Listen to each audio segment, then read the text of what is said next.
can I buy it direct from you? Jerry, that's going to cost you. That's okay. It'll cost me. No, I'm joking. I'm joking. No. I appreciate it. Probably will. I mean, I can understand why people are a little bit anti, you know, Amazon and Bezos and his empire, and you know, it's not all great. But I can only thank them because, of course, they're printing it.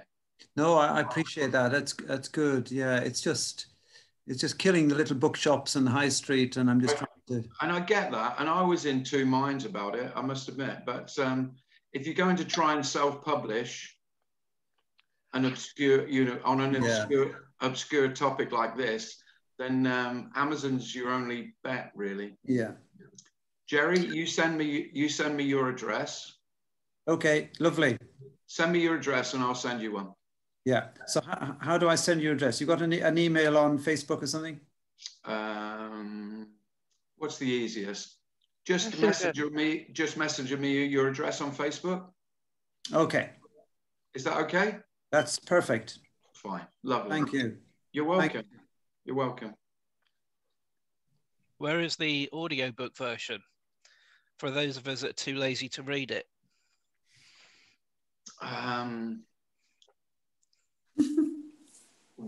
In the wings, I guess, Stuart. In the wings, you'd say. Waiting, yeah. I think there will be a Kindle and an audio, but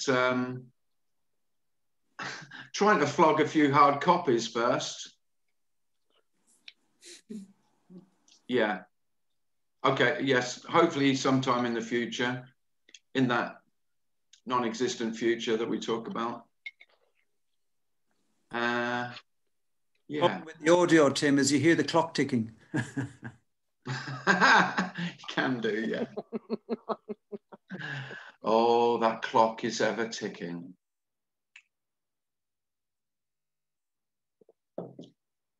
Nothing wrong with the ticking clock, is there? It's quite pleasant. Some people find it terribly distracting and can't sleep, a ticking clock. But I don't know, it can be a bit therapeutic, I think. Anyway, this one's not ticking.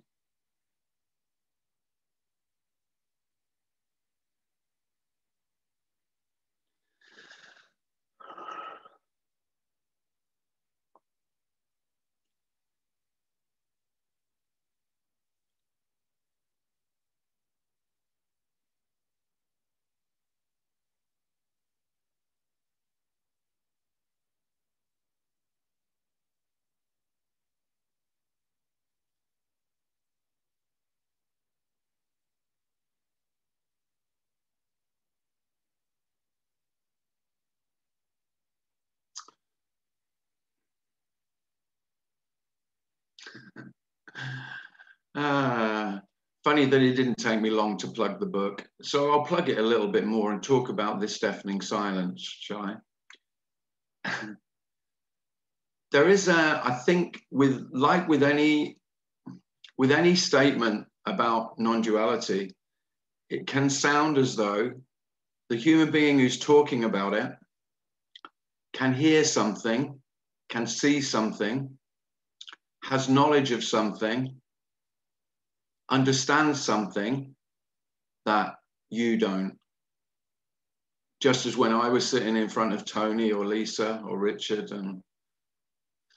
or Andreas, I couldn't see what they were seeing. I couldn't hear what they were hearing. Now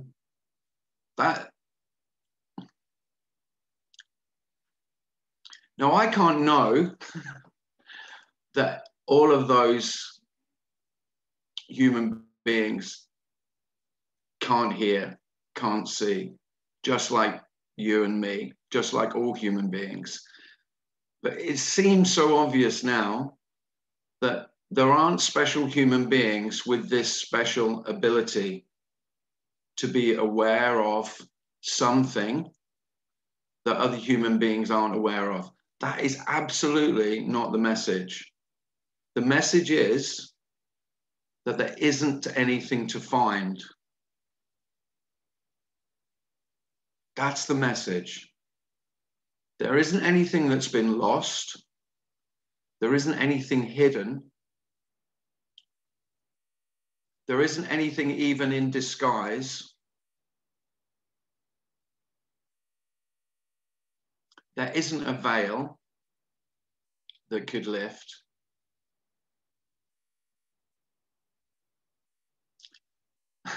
The phrase, this deafening silence, is just trying to point to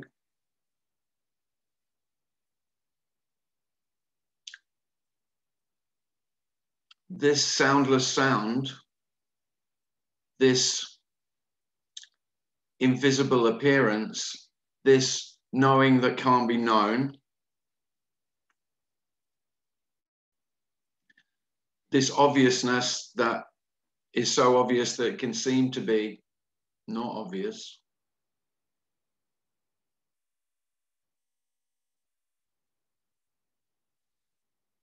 There just simply isn't any more than this or less than this. That this is everything that is and everything that isn't. And it doesn't need any knowing or seeing or hearing to be exactly as it is. So the silence of which the title of the book refers is not heard, and yet it's deafening.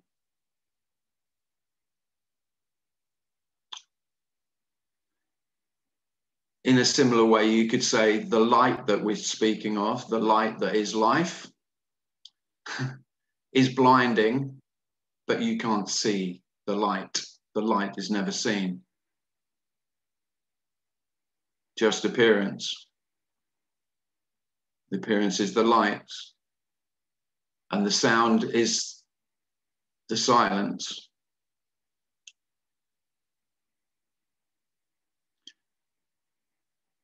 But there isn't anything special. There is no change in perception here from what I'd call ordinary perception. This is incredibly ordinary. There isn't anything more. And the seeming disguise of this deafening silence or this blinding light is that there must be more than this. I'm missing something. Something, I've had glimpses of it, but then it's gone again. Well, it doesn't appear and disappear. That's the whole message. The whole message is the appearance, the seeming appearance and disappearance. That's all this. That's all there is.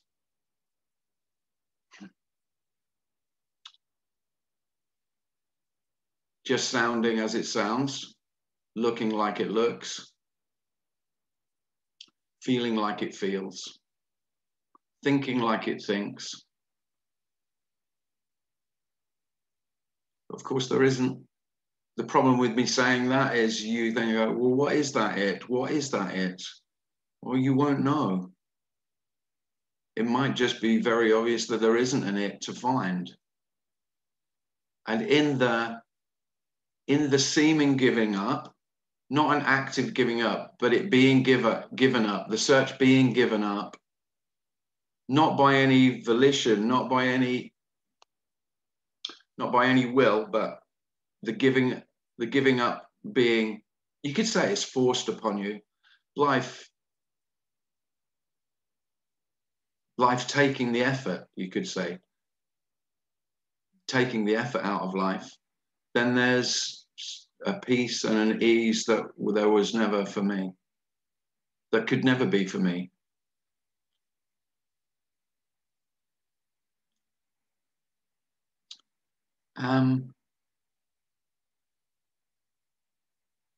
There simply isn't anything to find. This is completely found.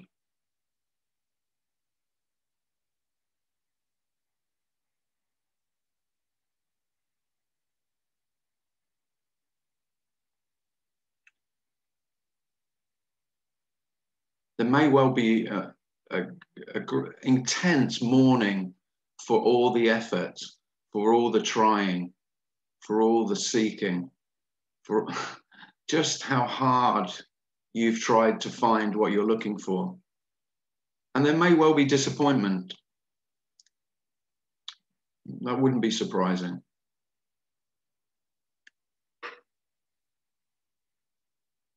Because this isn't what you were looking for.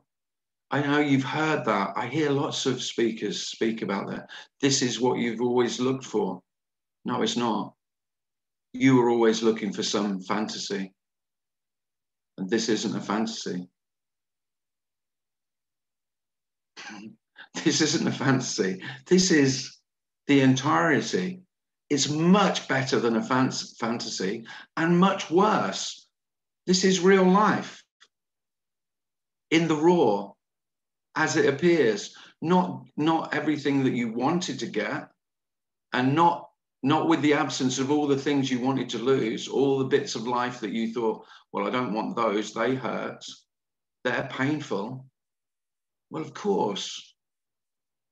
How would this be love if it discriminated between joy and pain, or joy and sorrow? The unconditional love is not anything to do with what is generally called love. Nothing at all. And yet, of course, it's fully inclusive of that as well. But it's inclusive of everything. That's what this is. Everything just simply appears as it does and disappears as it does. So the completeness and the wholeness that if you've listened to this message, then you've heard completeness and wholeness is just the absence of anything else outside of this. This has no inside or outside.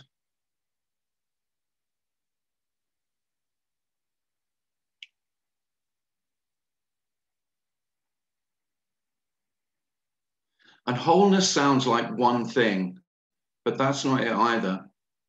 That would be far too contained. One thing would have an edge to it. One thing would have a boundary.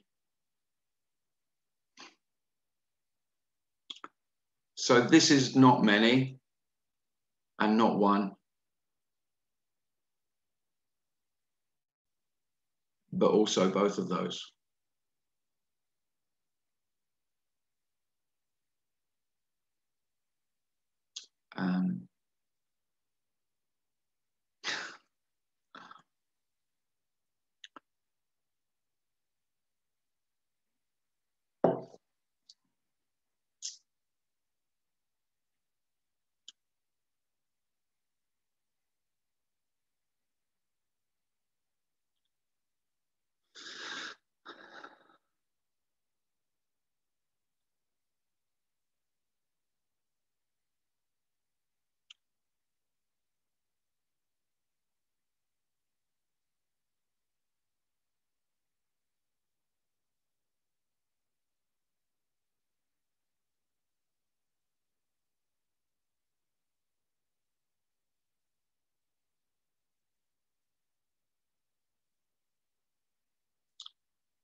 And sometimes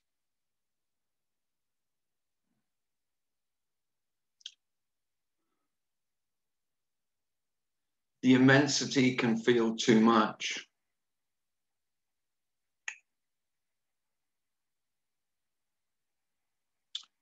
And the inclusivity can feel too much. It's like, well, this can't include everything, including nothing.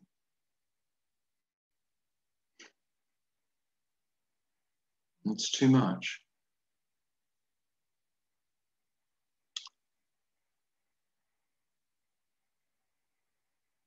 But here it is.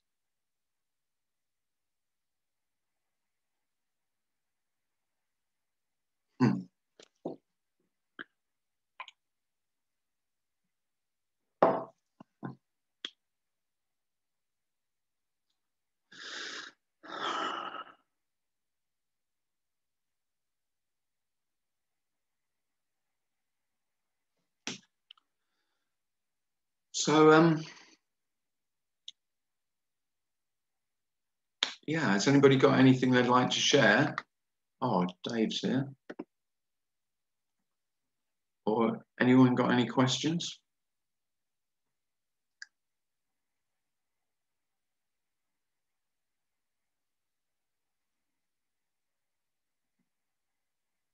Scott. Am I on? Can you hear me? Yeah, I hear you, Scott. All right. So I like, hello, good to see you. Yeah, and you? Yeah. I like this thing about too much because it has to accept even all the limited people running around trying to get stuff done. And I have to let that be part of what everything is too. Yeah. And without getting called into that, what are they doing? What are they trying to achieve? And this is crazy. But you just gotta pull away. Yeah, yeah, so true. Well, yeah, I'm guessing, Scott, you need some, you can't be around that all the time because it does feel like too much. Yeah. Yeah, it's like going back to high school or something. What do you mean with all those teenage egos, you mean?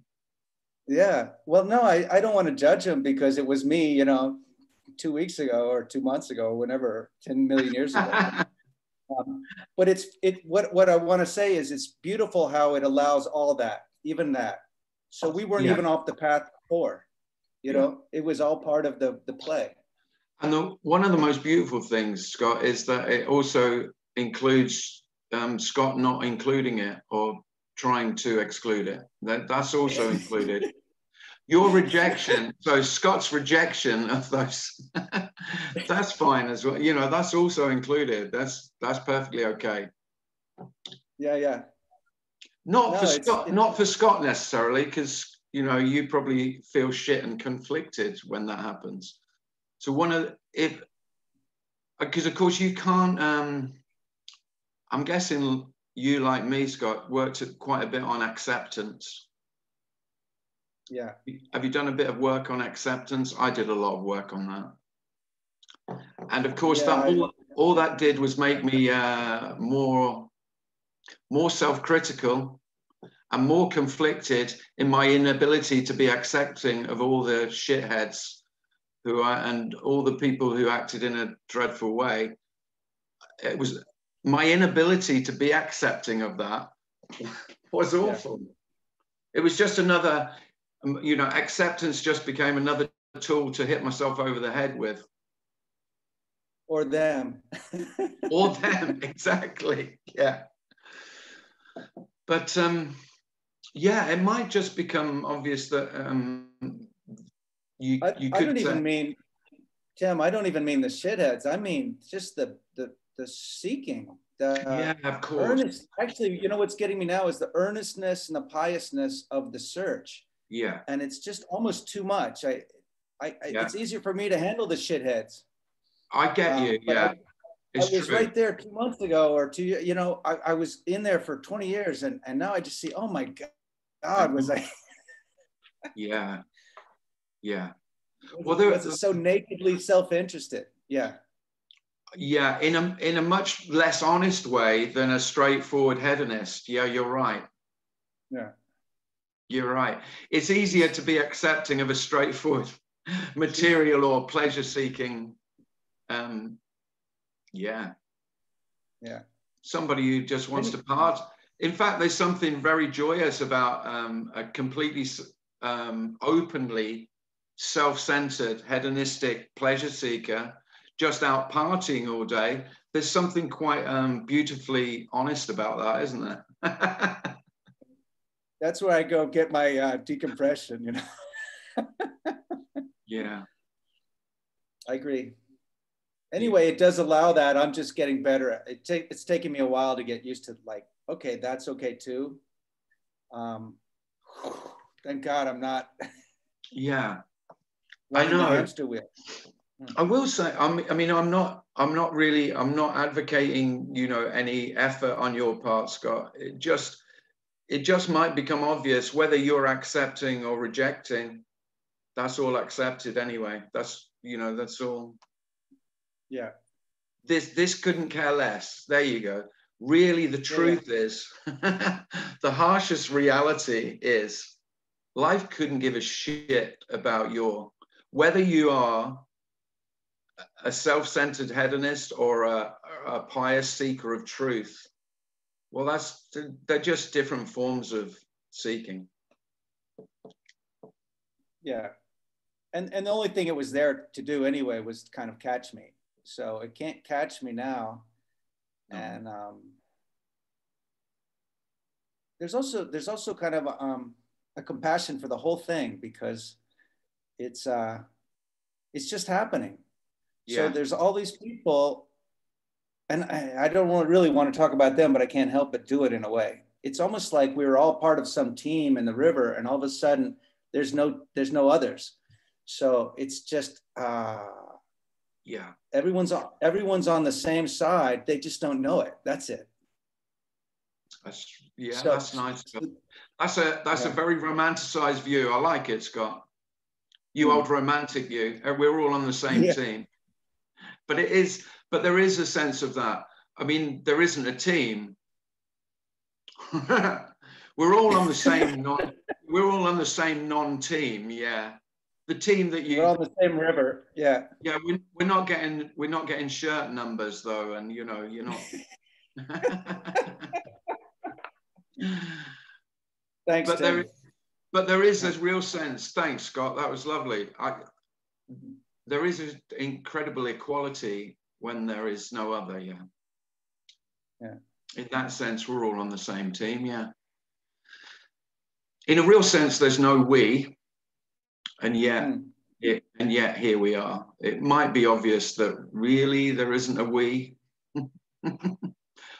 but like nearly everything in this message, paradoxically, here we are. Even though there's no self or other, here we are.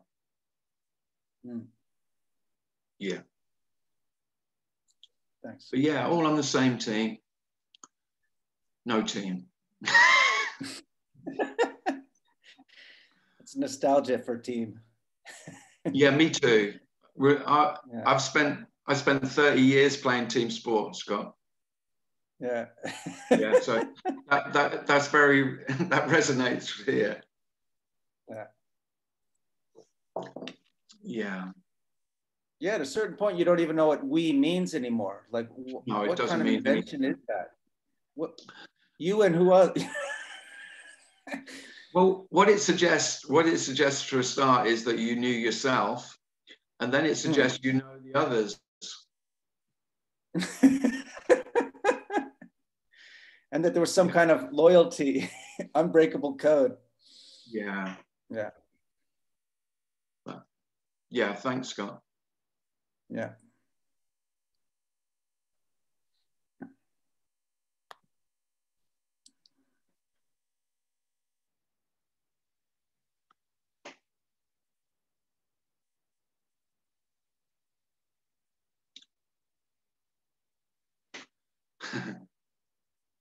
Bill says nothing appearing as a team.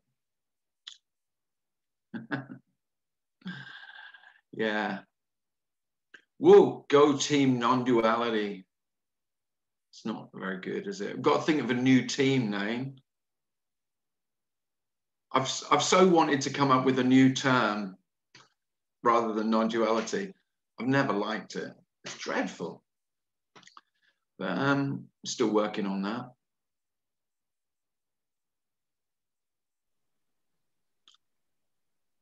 So if you come up with some really, really good ideas for what are you talking about? There's no I in team. There's no I in team, no.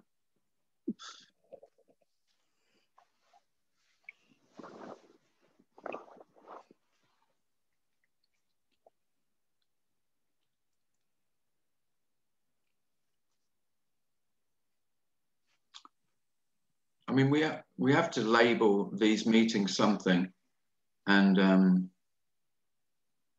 this topic of conversation something, but calling it non-duality is dreadful is awful for a number of reasons. Firstly, because there is no non-duality. That's the main. Like it is a thing, you know, it's something. It's a different something. It's a hidden something. It's bloody not. The whole message is that there's nothing hidden, that this is in full view, that this is smack in your face, but in the looking somewhere else, it seems seemingly missed. It's not missed, can't be missed. The missing it is it.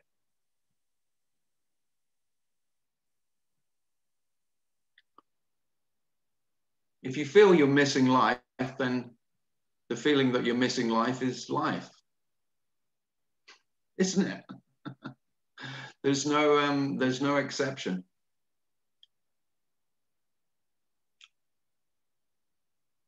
But so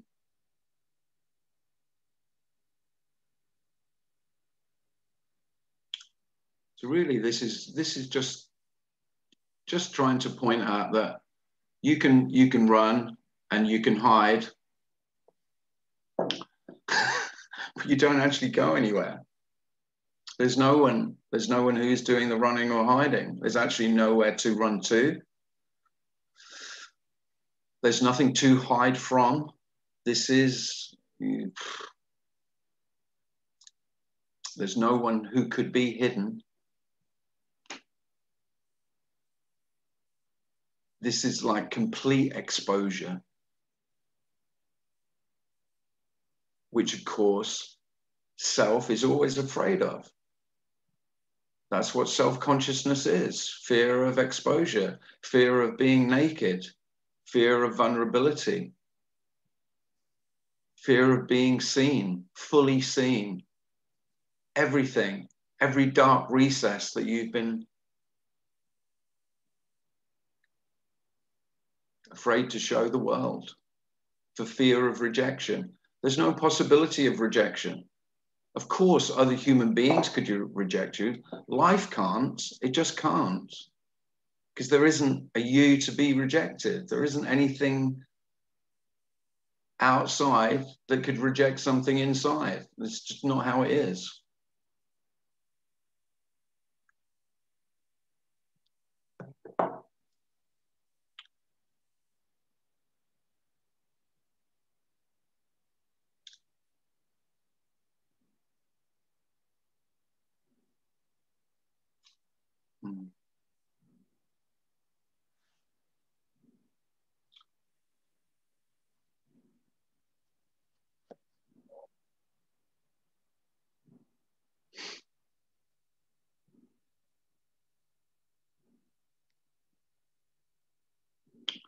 Let's have a look in the chat, see if there's a question.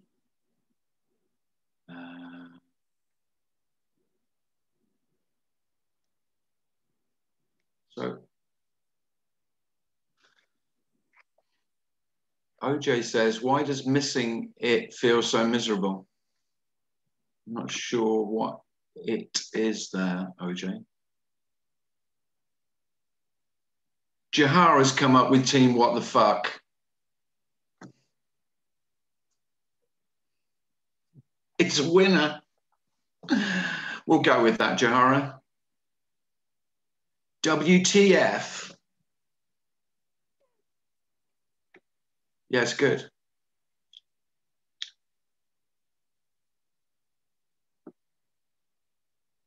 And Evie says, how about seeking approval from outside, being dependent on someone, falling hopelessly in love? That's terrible.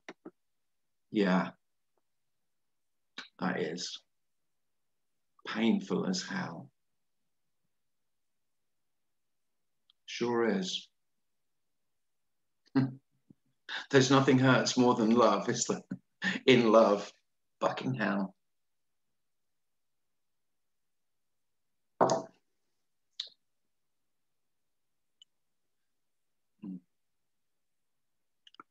Well, dependency is essentially painful, isn't it? And by the nature of self, self is dependent. that started when you were 2 years old. So at the very core of self is a dependency, of course. So you could say the compassion of this message is freedom from that. It's not independence, because that would be for me too. Because of course I can try and combat my dependency on others by being really independent. But that dependency is just a different sort of, that independence is dependence on myself. And well, there's really no freedom in that. There can be, I say that, of course it can be more free than that dreadful dependency, but it's still dependency on others, but it's still no freedom in it, really. Especially when I'm my biggest critic. I'm my harshest critic.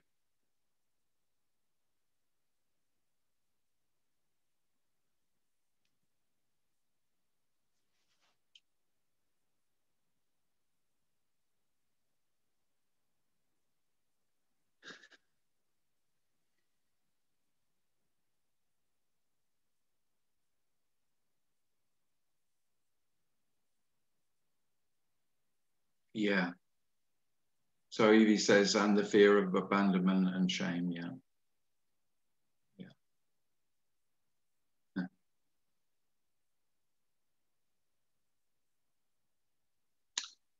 Yeah, all of those things for me. Responsibility. My responsibility and others' responsibility. So in my responsibility, there is the root of all guilt. And in others' responsibilities to me, there is all blame. And if you look at the way really society works, it just works on guilt and blame. If you start to see it, it'll be screaming everywhere.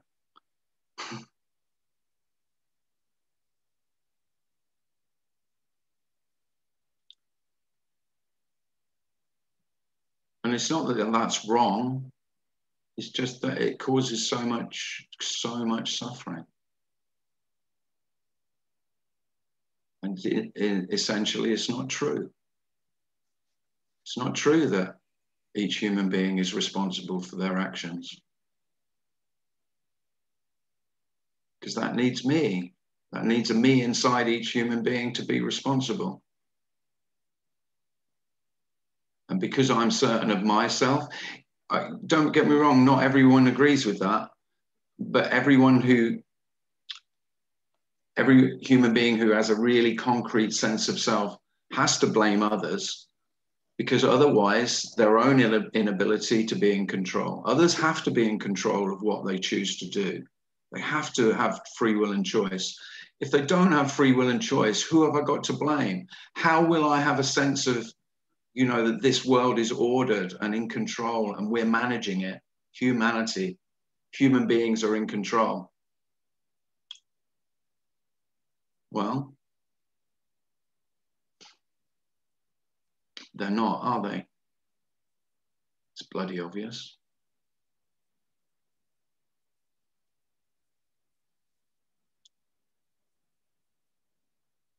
And of course, if humanity doesn't have to be in control, you can make up a story, but something's got to be in control. Hence, religion is still very popular, I think you'll find. Because let's make a big guy.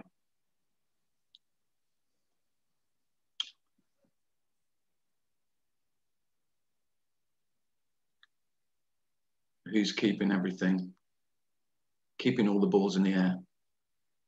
Hi, Leslie. There we go. Hi. Hi. Hi. You were just saying, oh, bloody hell. Things disappear out of my head so quickly. It's unbelievable. Yeah, that's familiar to me too. Yeah. But there's still, for everything, I've been watching your videos non-stop over the last few days. It's quite strange how it happened, because in the story, I kind of went, I have got nobody to talk to this about in my life whatsoever. Yeah. Nobody I can share any of this with. And it's been pretty much that way all the way through my so-called journey to this point, where I've been a solo effort.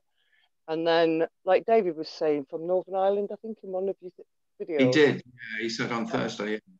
Yeah, and it's really good to have a point of reference, even though, you know, it's a load of nonsense anyway. You've got to that point where it's just a case of there's still a sense of personhood, but nothing else. Yeah. So, you know, what you say that to anybody, they're like, yeah, all right, then you ready for the Ablett ward or whatever, you know. Well, that's one of the reasons to do this. That as we talked about on Thursday, that David said, you can't speak about this anywhere, can you? No. But it's just that thing now of waiting. I think my story, my character's waiting for this full drop or something, because everything else, I get it. I totally get it, but I just still feel very much in the person mode. Yeah. Well, you know, I've got some bad news about that, don't you, Leslie? You've heard enough of what I haven't got some good news on that front. Yeah, I get it. Because there was no event when that was noticeable. No. Because there is nothing to drop away, Leslie, honestly. And I mean, I know that makes absolutely no sense. That doesn't make sense, because I'm the problem, so the absence of me will be the solution. That's really not the message. I know that sounds like the message, and it sounds as though, well, there is a me, but of course there isn't. There isn't a me to fall away, to be absent from, in order to be liberated. There just isn't. So, I mean, I think something in me gets that. There was no noticing here. So what I'm suggesting, Leslie, if it does happen that you wake up tomorrow morning with no sense of self, you won't notice.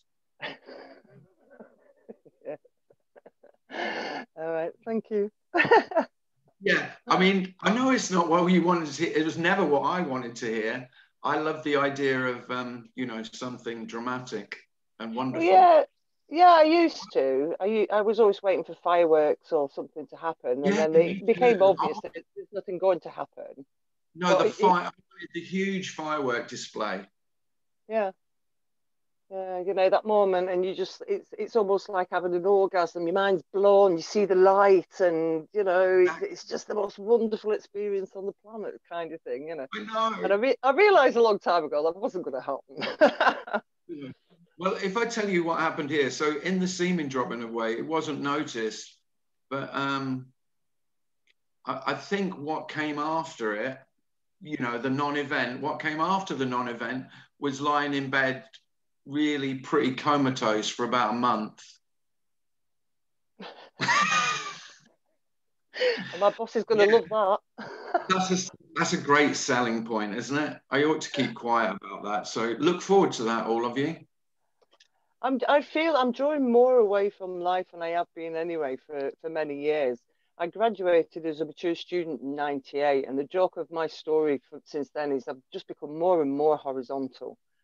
And since then, I walked more and more into this line of non-duality nonsense. But got to here, found you, and I'm like, there can't be any more after this shit, surely to God. The thing is, you know, you'd think I'd take offense at you calling my, you know, my newfound career nonsense. But no, I love it. But of course, Leslie, you're spot on with that. That is right on the money. Nonsense is it? That is a great description, because this is nonsense. This does not make sense, and it's about life not needing to make sense anymore. That's what the message is. I know you've always wanted to make sense of life.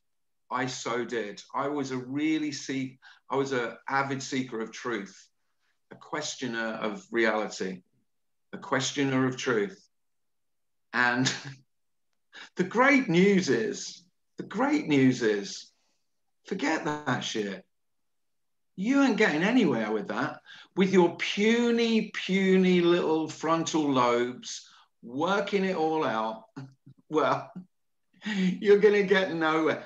Think of all the geniuses that have come before with telling stories now, but think about them and how far they got with realizing reality, and then maybe have a rest, give yourself a break, eat some chips, make a cup of tea, stroke the cat, go for a walk. I've just summed up the best life has to have sex. I've summed up the best life has to offer.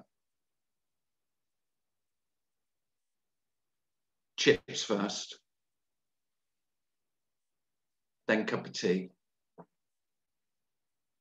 then stroke the cat, then go for a walk. And then if you, depending on how far you've walked, sex. If it was a long walk, I'd just go to sleep. There we are, my recipe for happiness in life. It's not the thing is, we've made this life really complex when actually it is so outrageously simple. And all the complexity comes from the need to know. I need to know to feel safe. Well, the only security is that there's no security. That's where safety lies. The only security is that life has, right? To say it has no security, I mean, that's not hard enough, really. I mean, this is absolutely wild and free. Anything can appear. Anything. It's totally random and free. And by random, I just mean that there's just no knowing. No knowing at all. And the not knowing is the rest. The no need to know is the rest. And the total insecurity is the peace. Now, I know that makes no sense, because me seeks security in knowledge of, I know what's happening now, I know what's come before, I know myself, I know how I will react in any situation. Bullshit, do you? You have no idea how you'll react to random stuff happening. When something, what we'd say, out of the ordinary happens, how often have you been shocked at your reaction? And it may be obvious in those situations that it wasn't you who reacted anyway. There was just reaction. Well, that's how it always is. A human being, like all seeming beings, are reactive organisms. They just react. You just claim it. And because seemingly, it seems that on a day-to-day basis, the same situations or similar arise, so you react in a similar way. But then wait till something out of the ordinary happens. Whoa. It might be really blatantly clear. You hear it all the time. You hear it in everyday language. Well, I just didn't do that. It just happened. That just happened. Well, that's it. This just happens. Life just happens. This is life just happening. It's no more or less than that. Isn't that amazing? Yeah. Isn't it incredible? It's uncaused. It's uncreated.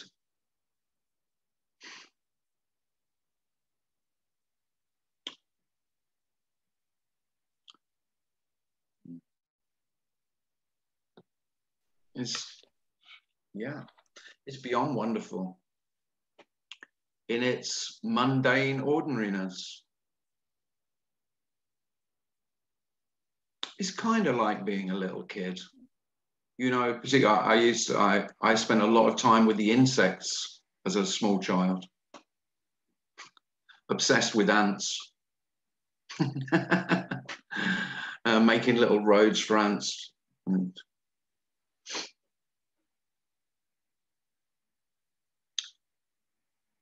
And getting really upset with the kids who liked abusing the insect and killing insects and killing them. I've always had an affinity with them. Maybe I am an insect.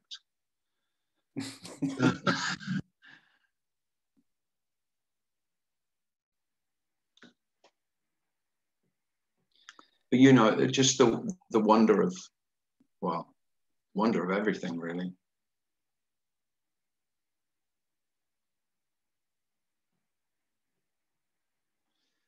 Yeah. But it is a shock. It is a shock that life's not for me. You know, that life isn't interested in my welfare. Life isn't conducive to my well-being. I mean, it sounds harsh to say life doesn't give a shit about you, but that's the freedom. That all the freedom is in that. And I don't mean it's negative. The absolute neutrality of life is the freedom and the peace. And believe it or not, that's also the love, because we take love to be a positive. But the way this message talks about unconditional love is in absolute neutrality. We tend to think of love as caring. Well, it's not caring. That's the love. And I don't mean not caring as in anti-caring. I just mean a total neutrality.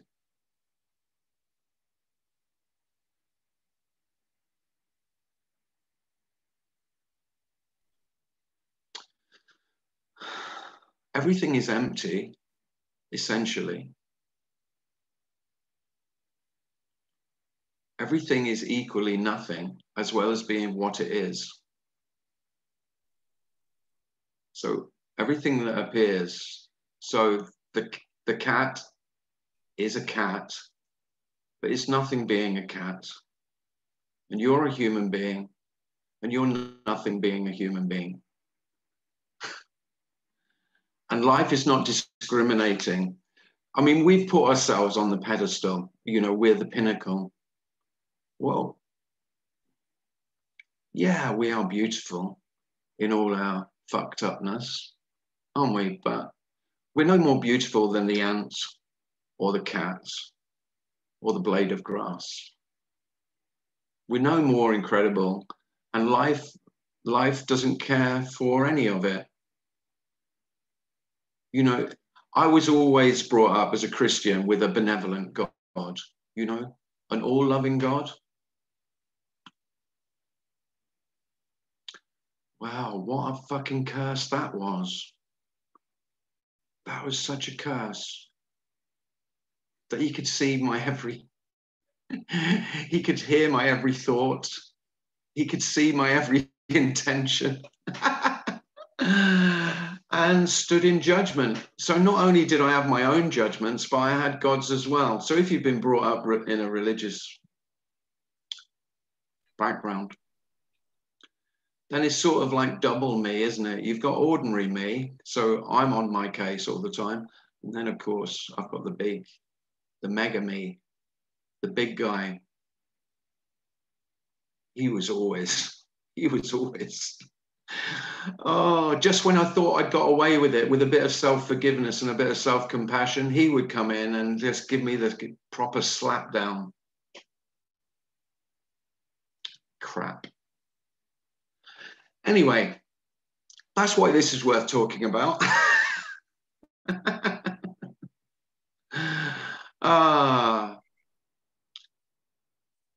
Because of course I would say me in my own guilt, I would then treat others really harshly.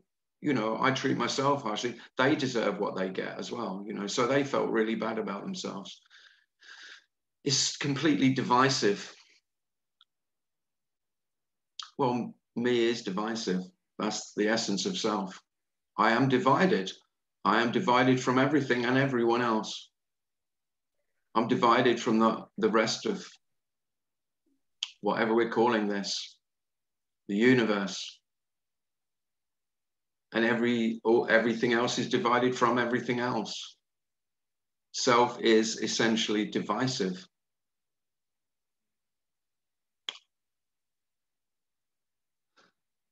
If I wanted to be religious, I'd say the root of all evil, but I wouldn't say that because, of course, there's no evil. But the root of all division.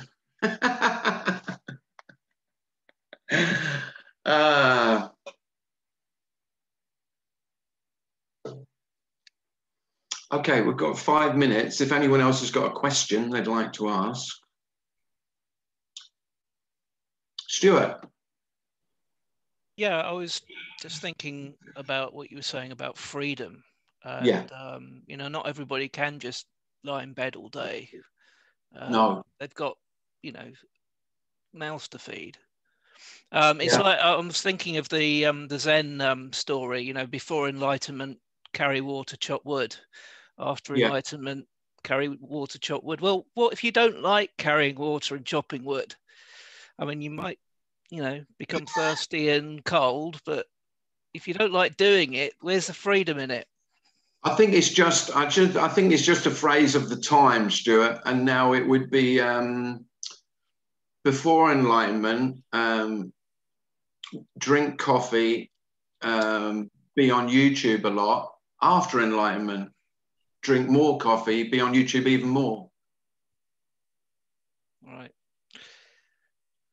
What is suggested, all that analogy is suggesting is that you're waiting for a change. You're waiting for this to be different. I know that's what seeking is. You're waiting for the big hurrah, waiting for it to be obvious that something really significant has happened.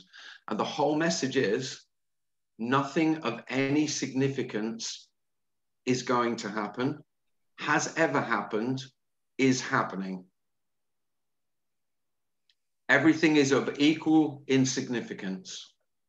And when I say everything, I mean everything, especially the things you've called significant to yourself. Because if you think about significance, I don't know, let's think of something that would be really insignificant. A cloud. We don't mourn the passing of a cloud, do we, Stuart? You know, they're very insignificant. And yet, of course, for me, things that happen to me and for me and to the human beings related to me or who I care about, it's a massive significance. Now, interestingly, before and after, there is no difference in that. My children are just as significant now as ever they were. Maybe more so. That's the chopping wood before and after. I don't know if that makes any sense. Yep, thank you. Thanks, Stuart.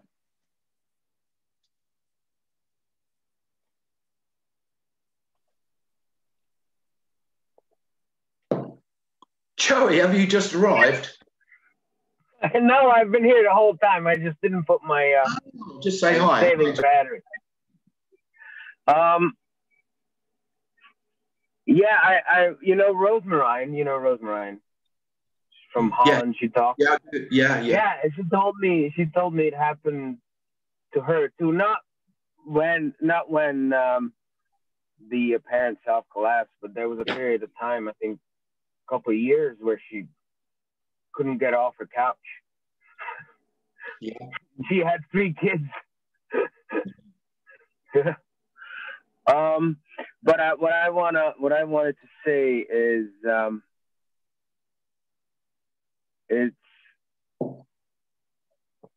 it's like I keep wanting to get better, and that comes from judging myself.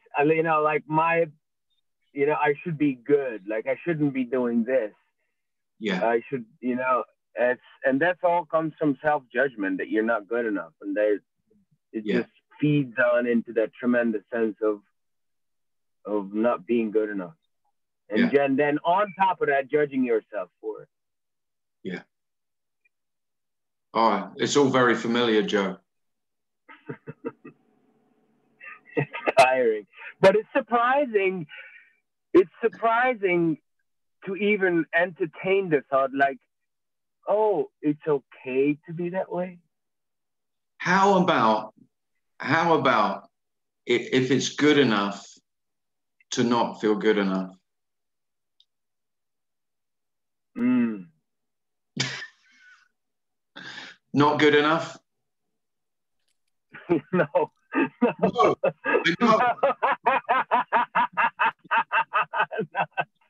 I know. I know it's not. No. No.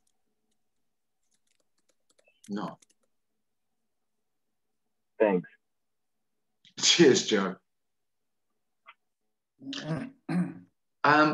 Well, that's it. You're all welcome to come again on Thursday if you've enjoyed it. Come again on Thursday, even if you've not enjoyed it, because you might enjoy that one. If you haven't bought this yet, buy it. It's good. Well, it's not.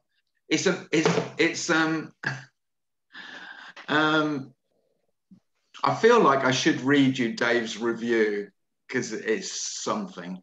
God, it's good. Darren wrote me a great review, but compared with Darren, I mean, it puts Darren's into the shade, really. But there we go. I shouldn't put him down. You should read it. It'd be let's good. have a listen. Let's have a listen to it. Dave's review. Is it that? Have you got it? No, I haven't. No, because I need Amazon up, don't I? Yeah.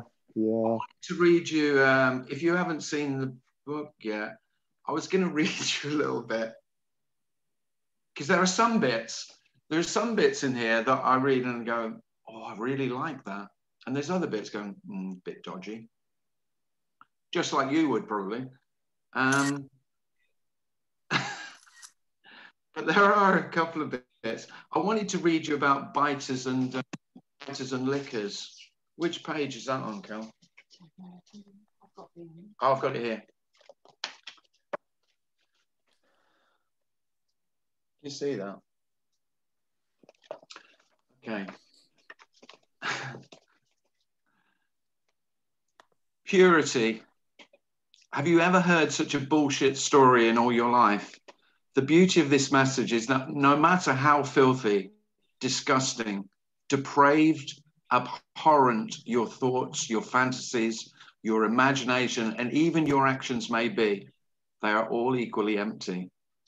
How wonderfully beautiful is that? There is no getting this wrong. That doesn't mean to say you're going to like it. A human being that you've called yourself likes or dislikes what it likes and dislikes. It's as simple as that. Just as one dog likes one dog food and not the other, or one dog bites you and the other one wants to lick you, human beings are just the same. I prefer the lickers to the biters, but you've said to yourself, I'm in control of that. I don't like it. I just want to lick people. I'm fed up with biting.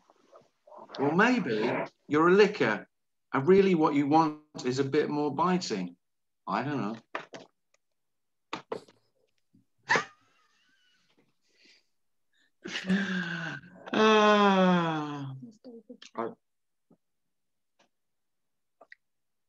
Want me to read the review, Tim? Too much stuff. I've got it now. Cal's found it. Okay. Do you want to read it, Dave? It's your words. All right, sure. Oh, go on then. All right. This Deafening Silence, Tim Cliss's new book on the message of radical non-duality, is refreshingly different from most books and videos on the subject. Tim has avoided the Q&A format of most communications on this, and he has addressed some of the deeper issues that this message seemingly entails. It's also a very compassionate book, just as uncompromising as Tony Parsons' books, but it's more acknowledging of the terrible, hopeless feelings that this message can arouse in the illusory separate self. It's also unusually articulate in its endeavor to point to what cannot possibly really be understood. If you're ready for this message, you'll find yourself constantly nodding as you read it. But if you're not ready for it, you'll find it preposterous and nonsensical. To the growing number who are open to it, welcome. You'll find this book resonating, provocative, and of course, completely useless. This deafening silence is tremendously good for nothing. Great. I predict that one day, if we don't go extinct first, this message will be seen as the most important and revolutionary advance in understanding of the nature of reality since the ideas of Galileo and Darwin. Right. Yeah. I mean, what what can I say? Oh my God. Thanks, Dave. Yeah, nice review, Dave. I was yeah, I'm speechless. Well, thanks everyone. Thanks for coming. Yeah, lovely to see you all, and hope to see you on Thursday. Thank you very much. If you're not got anything to do, Bye. Yeah. just come and share. Thank you. Thanks a Bye, lot. Jim. Good night. Thank Bye you. bye. Bye-bye. Bye-bye. Bye. Bye. Cheers, Tim. Cheers, Dave.